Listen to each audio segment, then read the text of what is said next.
पौराणिक कथा के अनुसार भारतवर्ष में एक प्रतापी और दानी राजा राज्य करता था। वह नित्य गरीबों और ब्राह्मणों की सहायता करता था, लेकिन ये बात उसकी रानी को अच्छी नहीं लगती थी। वो न ही गरीबों को दान देती, न ही भगवान का पूजन करती थी और राजा को भी दान देने से मना किया करती थी। एक दिन राजा शिकार खेलने वन को गए हुए थे, तो रानी महल में अकेली थी। उसी समय बृहस्पति देव साधु वेश में राजा के महल में भिक्षा के लिए गए और भिक्षा मांगी। तब रानी ने भिक्षा देने से इनकार कर दिया और कहने लगी, हे साधु महाराज, मैं तो इस दान पुण्य से तंग आ गई हूँ। मेरा पति सारा धन लुटाते रहते हैं। मेरी इच्छा है कि हमारा धन नष्ट हो जाए और फिर न रहेगा बांस, न बजेगी बांसुरी। साधु ने कहा, देवी तुम तो बड़ी विचित्र हो। धन संतान तो सभी चाहते हैं, पुत्र और लक्ष्मी तो पापी के घर भी होनी चाहिए। यदि तुम्हारे पास अधिक धन है तो भूखों को भोजन दो, प्यासों के लिए प्याऊ बनवाओ, मुसाफिरों के लिए धर्मशालाएं खुलवाओ। जो निर्धन अपनी कुंवारी कन्याओं का विवाह नहीं कर सकते, उनका विवाह करा दो। ऐसे और कई काम हैं जिनके करने से तुम्हारा यश लोक परलोक में फैलेगा। परंतु रानी पर उपदेश का कोई प्रभाव नहीं पड़ा। वो बोली, महाराज आप मुझे कुछ मत समझाइए। मैं ऐसा धन ही नहीं चाहती जो हर जगह बांटती फिरूं। तब साधु महाराज ने उत्तर दिया, यदि तुम्हारी ऐसी इच्छा है तो तथास्तु। तुम ऐसा करना कि बृहस्पतिवार को घर लीपकर पीली मिट्टी से अपना सिर धोकर स्नान करना, भट्टी चढ़ाकर कपड़े धोना। ऐसा करने से तुम्हारा सारा धन नष्ट हो जाएगा। इतना कहकर वे साधु महाराज वहां से आलोप हो गए। साधु के कहे अनुसार सभी बातों को पूरा करते करते रानी को केवल 3 बृहस्पतिवार ही बीते थे कि उसकी सारी समस्त धन संपत्ति नष्ट हो गई। अब भोजन के लिए राजा का परिवार तरसने लगा। तब एक दिन राजा ने रानी से कहा कि हे रानी, तुम यहीं रहो, मैं दूसरे देश को जाता हूँ, क्योंकि यहाँ पर सभी लोग मुझे जानते हैं, इसलिए मैं कोई छोटा कार्य यहाँ नहीं कर सकता। ऐसा कहकर राजा परदेश चला गया। वहाँ वह जंगल से लकड़ियां काट कर लाता और शहर में बेचता। इस तरह वह अपना जीवन व्यतीत करने लगा। इधर राजा के परदेश जाते ही रानी और दासी दुखी रहने लगी। एक बार जब रानी और दासी को 7 दिन तक बिना भोजन के रहना पड़ा, तो रानी ने अपनी दासी से कहा, हे दासी, पास ही के नगर में मेरी बहन रहती है, वह बड़ी धनवान है। तू उसके पास जा और कुछ ले आ, ताकि थोड़ी बहुत गुजर बसर हो जाए। तब दासी रानी की बहन के पास गई। उस दिन गुरुवार था और रानी की बहन उस समय बृहस्पतिवार व्रत की कथा सुन रही थी। दासी ने रानी की बहन को अपनी रानी का संदेश दिया, लेकिन रानी की बड़ी बहन ने कोई उत्तर नहीं दिया। जब दासी को रानी की बहन से कोई उत्तर नहीं मिला तो वह बहुत दुखी हुई और उसे क्रोध भी आया। दासी ने वापस आकर रानी को सारी बात बता दी। सुनकर रानी ने अपने भाग्य को बहुत कोसा। उधर रानी की बहन ने सोचा कि मेरी बहन की दासी आई थी, परंतु मैं उसे नहीं बोली, इससे तो वह बहुत दुखी हुई होगी। कथा सुनकर और पूजन समाप्त करके वह अपनी बहन के घर आ गई और कहने लगी, हे बहन, मैं बृहस्पतिवार का व्रत कर रही थी, तुम्हारी दासी मेरे घर आई थी, परंतु जब तक कथा होती है तब तक न तो उठते हैं और न ही बोलते हैं, इसलिए मैं नहीं बोली। कहो दासी क्यों गई थी? रानी बोली, बहन तुमसे क्या छुपाऊं, हमारे घर में खाने को अनाज नहीं था। ऐसा कहते कहते रानी की आंखें भर आई।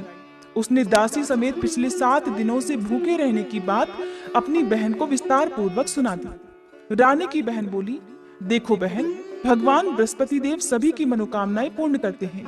देखो शायद तुम्हारे घर में अनाज रखा हो। पहले तो रानी को विश्वास नहीं हुआ, पर बहन के आग्रह करने पर उसने अपनी दासी को अंदर भेजा तो उसे सचमुच अनाज से भरा एक घड़ा मिल गया। ये देखकर दासी को भी बड़ी हैरानी हुई। तब दासी रानी से कहने लगी, हे रानी, जब हमको भोजन नहीं मिलता तो हम व्रत ही तो करते हैं, इसलिए क्यों ना इनसे व्रत और कथा की विधि पूछ ली जाए, ताकि हम भी व्रत कर सकें। तब रानी ने अपनी बहन से बृहस्पतिवार व्रत के बारे में पूछा। उसकी बहन ने बताया, बृहस्पतिवार के व्रत में चने की दाल और मुनक्का से विष्णु भगवान का केले की जड़ में पूजन करे तथा दीपक जलाए, व्रत कथा सुने और पीला भोजन ही करे। इससे बृहस्पति देव प्रसन्न होते हैं। व्रत और पूजन की विधि बताकर रानी की बहन अपने घर को लौट गई। 7 दिन के बाद जब गुरुवार का दिन आया तो रानी और दासी ने व्रत रखा। घुड़साल में जाकर चना और गुड़ लेकर आई। फिर उससे केले की जड़ तथा विष्णु भगवान का पूजन किया। अब पीला भोजन कहाँ से आए? इस बात को लेकर दोनों बहुत दुखी थी। क्योंकि उन्होंने व्रत रखा था, इसलिए बृहस्पति देव उनसे प्रसन्न हुए और वे एक साधारण व्यक्ति का रूप धारण कर 2 थालों में सुंदर पीला भोजन दासी को दे गए। भोजन पाकर दासी बहुत प्रसन्न हुई और फिर रानी के साथ मिलकर भोजन ग्रहण किया। उसके बाद वे सभी गुरुवार को व्रत और पूजन करने लगी। बृहस्पति भगवान की कृपा से उनके पास फिर से धन संपत्ति आ गई, परंतु रानी फिर से पहले की तरह आलस्य करने लगी। तब दासी बोली, देखो रानी, तुम पहले भी इसी प्रकार आलस्य करती थी। तुम्हें धन रखने में कष्ट होता था, इस कारण सभी धन नष्ट हो गया। अब जब भगवान बृहस्पति की कृपा से हमें धन मिला है, तो तुम्हें फिर से आलस्य होता है। रानी को समझाते हुए दासी ने कहा, हे रानी, बड़ी मुसीबतों के बाद हमने ये धन पाया है, इसलिए हमें दान पुण्य करना चाहिए, भूखे मनुष्यों को भोजन कराना चाहिए और धन को शुभ कार्यों में खर्च करना चाहिए, जिससे तुम्हारे कुल का यश बढ़ेगा, स्वर्ग की प्राप्ति होगी और पितर भी प्रसन्न होंगे। दासी की बात मानकर रानी अपना धन शुभ कार्यों में खर्च करने लगी, जिससे पूरे नगर में उसका यश फैलने लगा। उधर राजा दुखी होकर जंगल में एक पेड़ के नीचे आसन जमाकर बैठ गया। वह अपनी दशा को याद करके व्याकुल होने लगा। वह दिन बृहस्पतिवार का था। एकाएक उसने देखा कि निर्जन वन में एक साधु प्रकट हुए। वह साधु वेश में और कोई नहीं बल्कि स्वयं बृहस्पति देवता थे। लकड़हारे के सामने आकर बोले, हे लकड़हारे, इस सुनसान जंगल में तू चिंता मगन क्यों बैठा है? लकड़हारे ने दोनों हाथ जोड़कर प्रणाम किया और उत्तर दिया, महात्मा जी, आप तो सब कुछ जानते हैं, मैं क्या कहूँ। ऐसा कहकर राजा रोने लगा और साधु को अपनी आत्मकथा सुनाई। तब महात्मा जी ने कहा, तुम्हारी स्त्री ने बृहस्पति के दिन बृहस्पति भगवान का निरादर किया है, जिसके कारण रुष्ट होकर उन्होंने तुम्हारी ये दशा कर दी। अब तुम चिंता को दूर करके मेरे कहने पर चलो तो तुम्हारे सभी कष्ट दूर हो जाएंगे और भगवान पहले से भी अधिक संपत्ति देंगे। तुम बृहस्पति के दिन कथा किया करो, 2 पैसे के चने मुनक्का लाकर उसका प्रसाद बनाओ और शुद्ध जल से लोटे में शक्कर मिलाकर अमृत तैयार करो। कथा के पश्चात अपने सारे परिवार और कथा सुनने वाले प्रेमियों में अमृत और प्रसाद बांटकर आप खुद भी ग्रहण करो। ऐसा करने से भगवान बृहस्पति देव तुम्हारी सब मनोकामनाएं पूर्ण करेंगे। साधु के ऐसे वचन सुनकर लकड़हारा बोला, हे प्रभु, मुझे लकड़ी बेचकर इतना पैसा नहीं मिलता जिससे भोजन करने के बाद मैं कुछ बचा सकूं, और मैंने रात्रि में अपनी स्त्री को व्याकुल देखा है। मेरे पास कुछ भी नहीं जिससे मैं उसकी खबर मंगा सकूं। साधु महाराज ने कहा, हे लकड़हारे, तुम किसी बात की चिंता मत करो। बृहस्पति के दिन तुम रोजाना की तरह लकड़ियां लेकर शहर को जाओ। तुमको रोज से 2 गुना धन प्राप्त होगा, जिससे तुम भलीभांति भोजन कर लोगे और बृहस्पति देव की पूजा का सामान भी आ जाएगा। इतना कहकर साधु महाराज अंतर्ध्यान हो गए। धीरे धीरे समय बीतने पर फिर वही बृहस्पतिवार का दिन आया। लकड़हारा जंगल से लकड़ी काटकर किसी शहर में बेचने को गया। उसे उस दिन और दिन से अधिक पैसा मिला। राजा ने चना गुड़ आदि लाकर गुरुवार का व्रत किया। उस दिन से उसके सभी क्लेश दूर हुए, परंतु जब दोबारा गुरुवार का दिन आया तो वह बृहस्पति देव का व्रत करना भूल गया।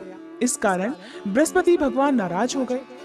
उस दिन उस नगर के राजा ने विशाल यज्ञ का आयोजन किया तथा शहर में ये घोषणा करा दी कि कोई भी मनुष्य अपने घर में भोजन ना बनावे, ना आग जलावे।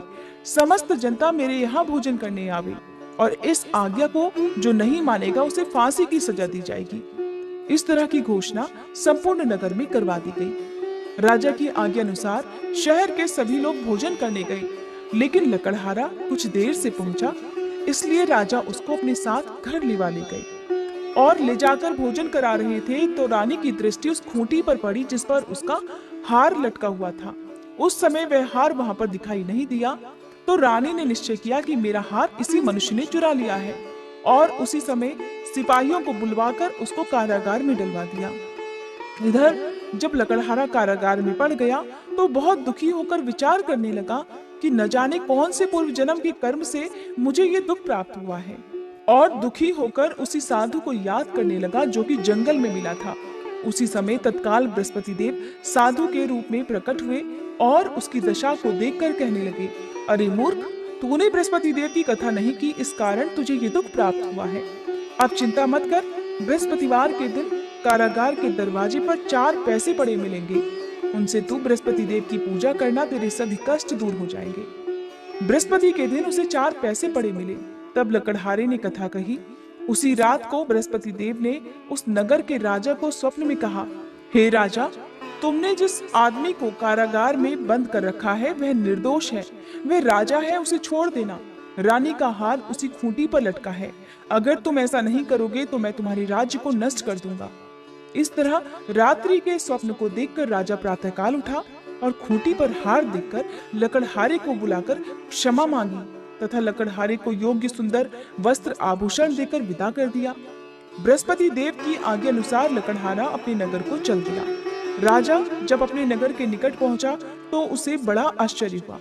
नगर में पहले से अधिक बाग, तालाब, कुएं तथा बहुत सी धर्मशाला, मंदिर आदि बन गई हैं। राजा ने पूछा, ये किसका बाग और धर्मशाला है?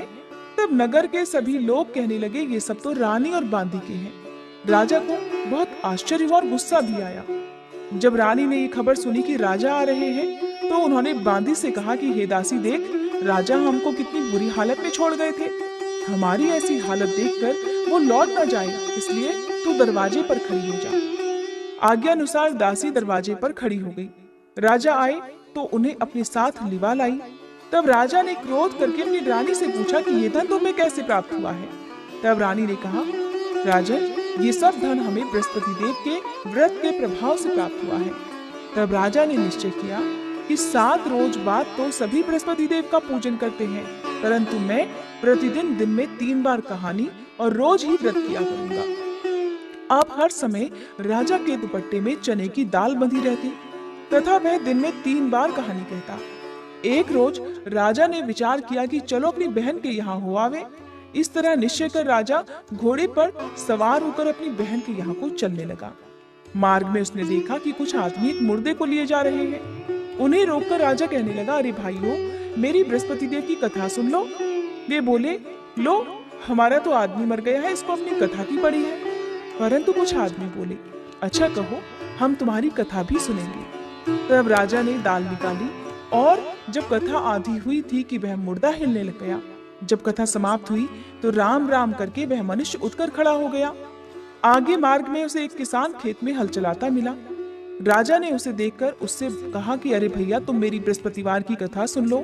तब किसान बोला, जब तक मैं तेरी कथा सुनूंगा तब तक 4 हरैया जोत लूंगा, जा अपनी कथा किसी और को सुनाना।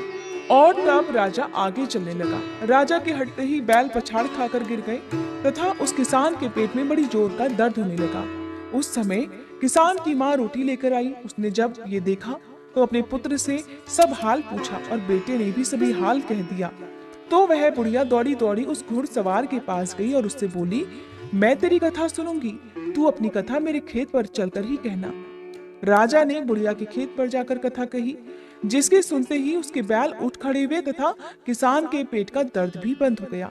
अब राजा अपनी बहन के घर पहुंच गया तो बहन ने अपने भाई की खूब मेहमानी की। दूसरे रोज प्रातःकाल जब राजा जगा तो देखने लगा कि सभी लोग भोजन कर रहे हैं। राजा ने अपनी बहन से कहा कि ऐसा कोई मनुष्य है यहाँ जिसने भोजन ना किया हो, मेरी बृहस्पतिवार की कथा सुन ले। बहन बोली, हे भैया, ये देश तो ऐसा ही है, पहले यहाँ लोग भोजन करते हैं, बाद में अन्य कोई काम करते हैं। अगर कोई पड़ोस में हो तो देख आऊं। वह ऐसा कहकर देखने चली गई, परंतु उसे कोई ऐसा व्यक्ति नहीं मिला जिसने भोजन न किया हो। अतः वह एक कुम्हार के घर गई जिसका लड़का बीमार था। उसे मालूम हुआ कि उनके यहाँ 3 रोज से किसी ने भोजन नहीं किया है। रानी ने अपने भाई की कथा सुनने के लिए कुम्हार से कहा तो वह तुरंत तैयार हो गया। राजा ने जाकर बृहस्पतिवार की कथा कही, जिसको सुनकर उसका लड़का ठीक हो गया। अब तो राजा की चारों तरफ प्रशंसा होने लगी। एक दिन राजा ने अपनी बहन से कहा कि हे बहन, अब हम अपने घर को जाएंगे, तुम भी तैयार हो जाओ। राजा की बहन ने अपनी सास से कहा। सास ने कहा, हाँ चली जा, परंतु अपने लड़कों को मत ले जाना, क्योंकि तेरे भाई की कोई औलाद नहीं है। बहन ने अपने भैया से कहा, हे भैया, मैं तो चलूंगी, पर कोई बालक नहीं जाएगा। राजा बोला, जब कोई बालक ही नहीं चलेगा तब तुम भी क्या करोगी? और बड़े दुखी मन से राजा अपने नगर को लौट आया। राजा ने घर आकर अपनी रानी से कहा, हम निर्वंशी राजा हैं, हमारा मुंह देखने का धर्म नहीं है और कुछ भोजन आदि नहीं किया। रानी बोली, हे प्रभु, बृहस्पति देव ने हमें सब कुछ दिया है, वो हमें औलाद भी अवश्य देंगे। उसी रात को बृहस्पति देव ने राजा से स्वप्न में कहा, हे राजा उठ, सभी सोच त्याग दे, तेरी रानी गर्भ से है। राजा को ये बात सुनकर बड़ी खुशी हुई। 9वें महीने में रानी के गर्भ से एक सुंदर पुत्र पैदा हुआ। तब राजा बोला, हे रानी, स्त्री बिना भोजन के रह सकती है, पर बिना कहे नहीं रह सकती। जब मेरी बहन आए तो तुम उससे कुछ मत कहना। रानी ने सुनकर हाँ कर दिया। उधर जब राजा की बहन ने ये शुभ समाचार सुना तो वो बहुत खुश हुई तथा बधाई लेकर अपने भाई के यहाँ आई। तभी रानी ने कहा, घोड़ा चढ़कर तो नहीं आई, गधा चढ़ी आई। राजा की बहन बोली, भाभी, मैं इस प्रकार नहीं कहती तो तुम्हें औलाद कैसे मिलती? बृहस्पति देव ऐसे ही हैं, जैसे जिसके मन में कामनाएं हैं सभी को पूर्ण करते हैं। जो सद्भावना पूर्वक बृहस्पतिवार का व्रत करता है और कथा पढ़ता है अथवा सुनता है और दूसरों को सुनाता है, बृहस्पति देव उसकी सभी मनोकामनाएं पूर्ण करते हैं।